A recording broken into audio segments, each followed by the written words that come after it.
Okay, so the algebraic expression examples now. So just going over example problems, not necessarily sitting there trying to teach you. Let's take a look at example 1. Just going to add those together. I'm just showing you how you can stack them to add them if you want to stack them to add them. You don't have to stack them. You can just add them up side by side if you want. But stacking them to add them here, we have 3x's cubed and 1x cubed. So adding polynomials together, right? Just stacking them. And notice I have the gap here in between because there is no x's. When we looked here, everything lined up except there was no x's. So line them all up. This is 3x's cubed and 1x cubed. So just add them up. 3 plus 1 is 4. I have 2x's squared and negative 10x's squared. So 2 and negative 10 is negative 8x's squared. I have negative x, no other x's, so that's just a negative x. And negative 7 and positive 8 is a 1. So there's everything added together in your final answer.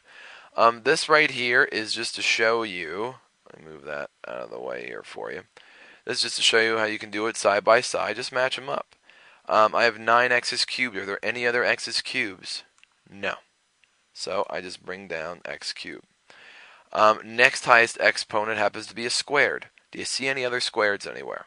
I have 5x's squared, but I don't see squareds anywhere else, so I'm just going to bring down that 5x squared.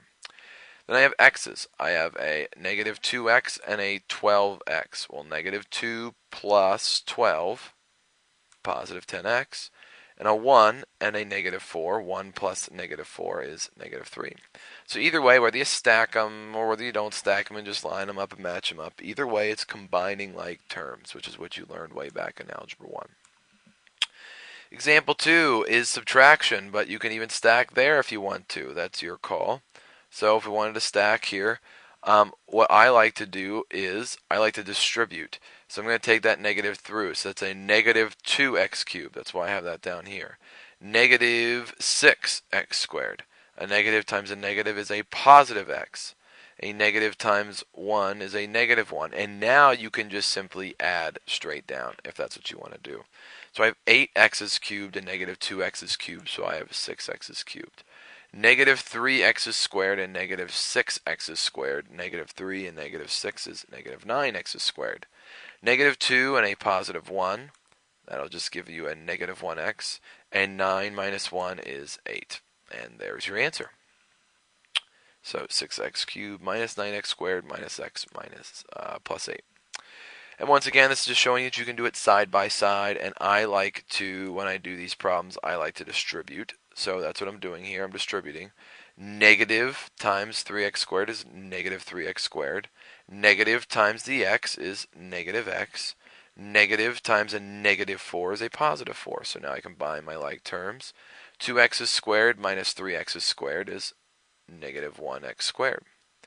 3x minus an x is positive 2x. And then there is no other numbers, so it's just the 4. So just bring the 4 down, and there is your answer. Negative x squared plus 2x plus 4. Example 3. Don't be confused with that x way out there. I think that this way is really stupid, but you can also multiply long ways if you want by stacking. I just like to multiply by foiling. And I moved it right into where I was going to go. Excellent. I just like to multiply by foiling. So all this was saying was just multiply those two. I'm going to multiply it by simply just foiling. So when I do this, I'll do x times a negative x squared. Remember, when you're doing these, when you multiply with exponents, you actually add them. So that is a negative x cubed. X time, or sorry, I guess we're doing negative x squared times a negative 3. Well, negative 1 times a negative 3 is positive 3, and that x squared comes along for the ride. Next up is a 2x times x. 2x times x, well, 2 times 1 is 2. X times x is x squared. 2x times a negative 3, well, 2 times negative 3 is negative 6, and the x comes along for the ride. 4 times x is positive 4x, and 4 times negative 3 is negative 12. All you need to do is combine all of your like terms. And start here at the highest one, which is x cubed. There are no other x's cubed, so negative x cubed just comes right down. I have 3x's squared and 2x's squared. There are no other x's squared, so I just add them together. I add my like terms together. So 3 of them plus 2 of them is 5 of them. Then over here, negative 6x's and 4x's is negative 2x's, and I still have that negative 12 left over. And there is your final answer for example 3. Example 4, let's FOIL again, shall we? So when I go to FOIL this one again, x times 3x squared, well, 1 times 3 is 3. And remember, when you're doing this, when you multiply with exponents, you're actually adding them. So this is x to the first and x squared, so 1 plus 2 is 3. That's why I got a cube there. X times a negative 2x. So negative 2 times 1 is negative 2. X times x is x squared. X times a negative 4 is simply a negative 4x. Next term is negative 3 times 3x squared. Well, negative 3 times 3 is negative 9, and the x squared comes along for the ride. Negative 3 times a negative 2 is a positive 6, and that x comes along for the ride. Negative 3 times a negative 4 is a positive 12, so all I need to do now is combine my like terms. I have a positive 3x cubed. There are no other cubes, so I just push that right down there. I have a negative 2x squared and a negative 9x squared, so that's negative 11x squared. I have a negative 4x and a positive 6x, so that gives me a positive 2x, and that 12, there's no other numbers, so I just drop that down for my final answer of 3x cubed minus 11x squared plus 2x plus 12. And let's check our time here.